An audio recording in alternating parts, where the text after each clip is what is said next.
Good morning, dear students. Our today's subtopic is the 19th century from 1855 to 1914. यानी world war first जो हुई थी 1914 में, उससे 100 साल पहले की हिस्ट्री हम उसके बारे में डिस्कस करने जा रहे हैं। तो आपको ये बता दें कि जो 19th सेंचुरी थी, इस 19th सेंचुरी में दुनिया जो थी ये बहुत तेज़ी के साथ बदलना शुरू हुई। उसकी वजह क्या थी? वजह थी इंडस्ट्रियल रिवॉल्यूशन। तो उसमें क्या हुआ, मतलब हर एक फील्ड में बहुत ज़्यादा चेंजेस आई, जैसे इकोनॉमिक, पॉलिटिकल, सोशल, कल्चरल और टेक्नोलॉजिकल फैक्टर्स जो थे, उन्होंने सोसाइटीज़ को एक नए अंदाज में, नई शेप में ट्रांसफॉर्म करना शुरू कर दिया। और जो एक्सटर्नल अफेयर रिलेशंस थी, उनकी वजह से पूरा वर्ल्ड जो है उसमें बहुत सी चेंज आई। तो जो इकोनॉमिस्ट्स हैं वो 3 किस्म की मूवमेंट्स को आइडेंटिफाई करते हैं।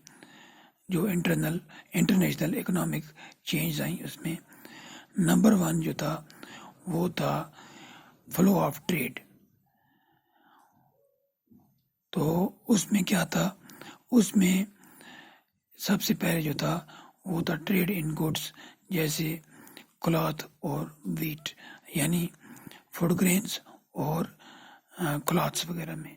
दूसरा जो था वो था फ्लो ऑफ लेबर, यानी migration of people from one country to another for search of employment.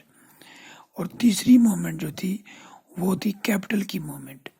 Capital means दौलत, जिसे हम कहेंगे इन्वेस्टमेंट के लिए जो बड़े बड़े कैपिटलिस्ट थे, बड़े बड़े सरमायाकार थे, वो जो पैसा अपने इन्वेस्ट करते थे, उसकी मूवमेंट। यानी ये 3 किस्म की मूवमेंट्स जो हुई इकोनॉमी में। और इन तीनों किस्म की जो मूवमेंट्स थी, इसने पूरी दुनिया में लोगों की ज़िंदगी को, लोगों के लाइफस्टाइल को बहुत ज़्यादा मुतासर किया, बहुत ज़्यादा इफ़ेक्ट किया। और इतना इफ़ेक्ट किया कि इससे पहले ऐसा कभी नहीं हुआ था। तो ये जो इंटरकनेक्शंस थे ये कभी कभार टूट भी जाते थे। फॉर एग्जांपल, क्या कौन से 3, ये जो हमने flow of 3 types of exchange पढ़ा, कभी कभार ऐसा होता था कि जो लेबर की माइग्रेशन थी वो रिस्ट्रिक्टेड हो जाती थी, कम हो जाती थी, और गुड्स और कैपिटल फ्लो जो है वो ज़्यादा हो जाता था। तो अब हम इसमें मज़ीद जो इसका आगे एक और सब टॉपिक है, a world economy takes shape. तो इसमें आपको, हमने जैसे अभी पढ़ा कि दुनिया का जो पैटर्न था उसमें फूड प्रोडक्शन और इंडस्ट्रियल कंजम्पशन की वजह से काफ़ी चेंजेस आई। तो जो यूरोप की अगर बात करें, तो यूरोप की जो कंट्रीज़ थी 19th सेंचुरी के शुरू में, वो सभी कंट्रीज जो थी उनमें सेल्फ सफिशेंसी थी in case of food production. यानी वो सब मुल्क जो थे अपने लिए अनाज खुद पैदा कर सकते थे।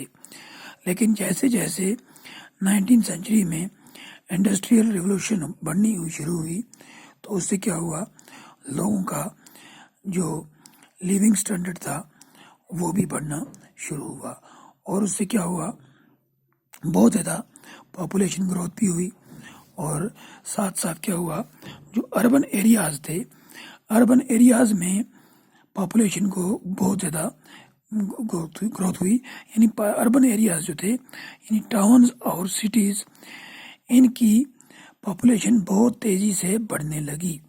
और उसका नतीजा क्या हुआ, पहले जो लोग थे, मेजॉरिटी ऑफ पीपल, वो सेल्फ सफिशिएंट होते थे फूड प्रोडक्शन में। अब क्या हुआ, सिटीज़ और अर्बन एरियाज़ जो थे, उनके जो लोग थे वो चूँकि खुद पैदावार नहीं कर सकते थे शहरों में, तो फूड की डिमांड बढ़ने लगी। اور فوڈ پرائسز بھی بڑھنا شروع ہوئی.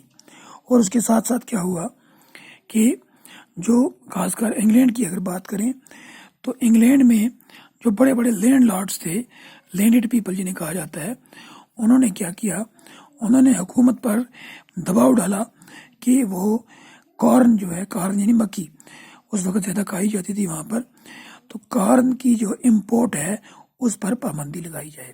پابندی کیوں لگائی جائے؟ تاکہ ان کی جو پروڈکشن ہے یعنی ان کی جو پیداوار ہے اس پر اثر نہ پڑے، اس کی قیمتوں پر اثر نہ پڑے. تو مجبور ہو کر گورنمنٹ نے کارن امپورٹ پر پابندی لگا دی، ایسا قانون بنا دیا جس کی وجہ سے کارن کی درآمد جو ہے، جس کو امپورٹ کہتے ہیں یعنی دوسرے ملکوں سے خریدنا، اس پر پابندی عائد ہو گئی.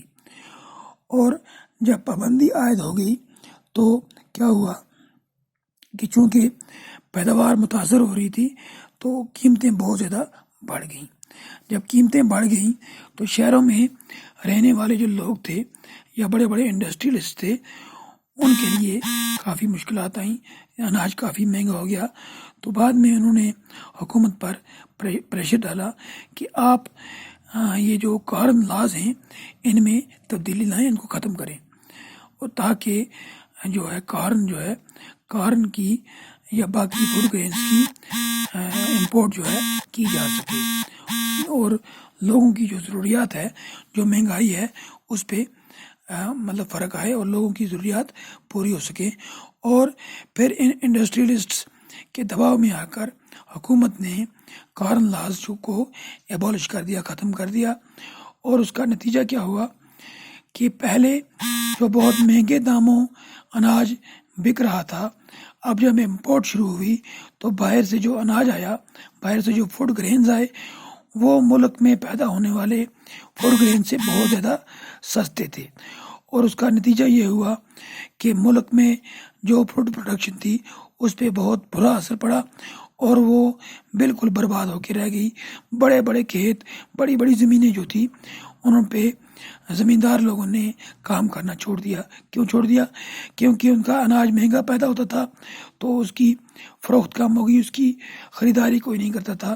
تو پھر مجبور ہو کر انہوں نے کام کرنا بند کر دیا، اور نتیجہ یہ ہوا کہ بہت سارے لوگ جو تھے وہ بے روزگار ہو گئے. جو کھیتوں میں کام کرتے تھے، جو زمینداری کرتے تھے، وہ سب بیکار ہو گئے اور وہ گاؤں چھوڑ کر شہروں کی طرف بھاگنے لگے.